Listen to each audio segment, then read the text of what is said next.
Dans cette ferme des Côtes d'Armor, il y a plus d'associés que de vaches. On parle quand même de 160 citoyens qui ont aidé Johan et Julien à financer leur projet. Johan, comment t'as fait pour fédérer autant de gens autour de ce projet? Ça a toujours été un projet dans ma tête collectif. Nous, on est de passage, on s'occupe de la ferme le temps qu'on est là et c'est important que ça appartienne à tout le monde.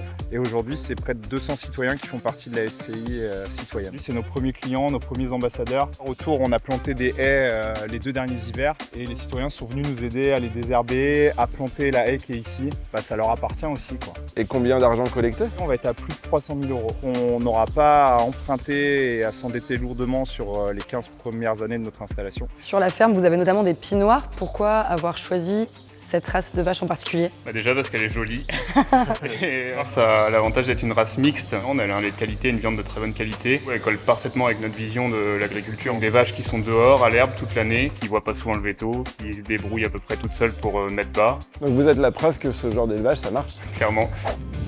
Grâce à nos petites vaches qui pâturent toute l'année, on arrive à fabriquer le gouel, spécialité laitière bretonne, et 2 types de fromage et bien sûr du beurre ensemencé au gouel. Il n'y a plus qu'à goûter? C'est la partie la plus difficile de la journée, je pense. Allez. C'est trop bon. Ah mais c'est vachement bon. Bon, maintenant qu'on a mangé comme des gouelles, Il est l'heure de pédaler, hein?